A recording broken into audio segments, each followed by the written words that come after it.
Wembanyama's too skinny to play in the NBA. He will never survive this level of physicality. He is overhyped and will be out of the league in 5 years. These are just some of the things that NBA fans are saying about Victor Wembanyama, who is by far the most hyped up draft prospect since LeBron James. And I know we say that every year, but come on, a 7'5" center that can shoot the ball like a guard, this is a dream prospect for any franchise in a rebuild or trying to win now. But there was no better fit for Wemby than the San Antonio Spurs. Next in line behind David Robinson and Tim Duncan, Victor Wembanyama has the chance to carry the Spurs out of their rebuilding stage and take them to a promised land of a championship. But there's one big problem. Unlike Robinson and Duncan, Wembanyama has the player archetype and build of a modern day center, and many people believe that because of his skinny frame and not enough weight on his body, Wemby will be a very injury prone big and yet another what if NBA prospect. But despite the concern from fans and analysts, the San Antonio Spurs have a secret plan to not only keep Victor Wembanyama healthy and playing, but make him the face of the league and an NBA champion.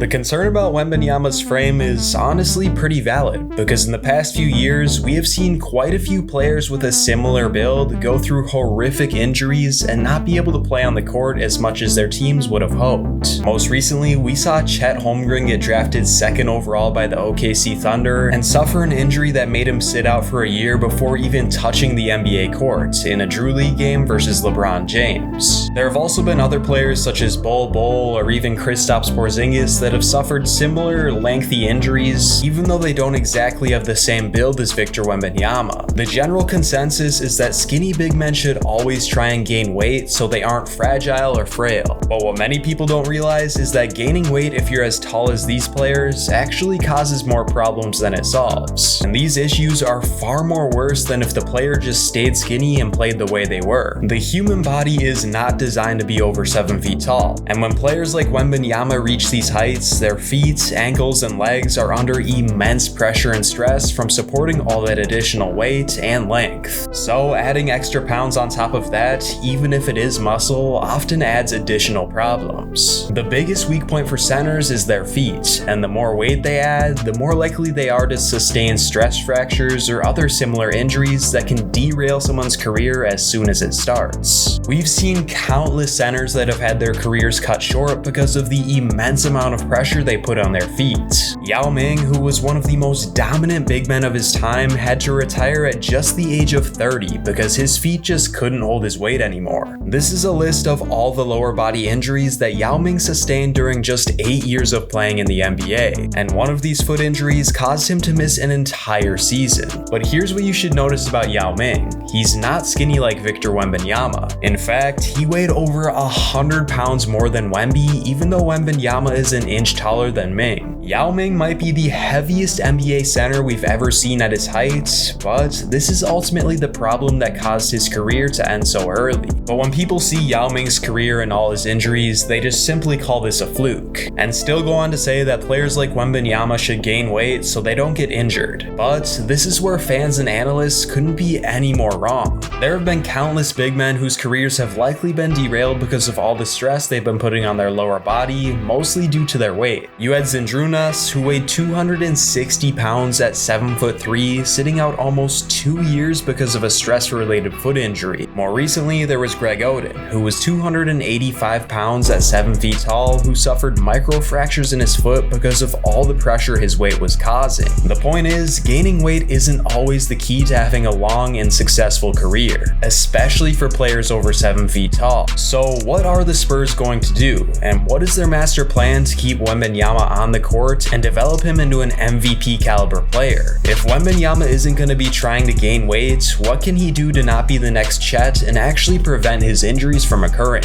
Despite being just 209 pounds, Wembanyama's agent believes that focusing on adding weight as a way of improvement and opening up his game is wrong, and instead believes the best way to keep Wemby healthy is by focusing on functional strength and flexibility to ensure a long career for the French big man. We've already gotten a glimpse of Wembanyama Wembanyama's rather interesting pregame workouts, whether it's barefoot bear crawling on the court, or doing various stretches in his bare feet to make sure that all his ligaments are ready for the game so he doesn't sustain an injury. It's clear that weight gain is not a priority for Wembanyama in his game, and his agent even went as far as saying that weight gain for Wembanyama is just straight up wrong. And it makes sense. I mean, after all, we have seen quite a few pictures of Wemby, and it is very clear that he has a solid amount of muscle mass on him, unlike some of the other skinny big men that he's compared to. And the number of his weight is really all that matters, not the way he looks. People are quick to forget this fun fact, but Giannis Antetokounmpo, who has had one of the most insane body transformations in NBA history, weighs the same amount as Kevin Durant, who is notoriously called the Slim Reaper because of how skinny he really is. And before you run to the comments, these two players are the exact same height as well, so they really just show that you can carry your weight differently and still be healthy. So even if it seems like Wembanyama is way too skinny, his trainers know what's best for him, and they know better than anyone what he should be doing. And this recent quote from his trainer really puts it into perspective. "People are wrong. We're not focusing at all on weights. I don't want to put any weight on his body.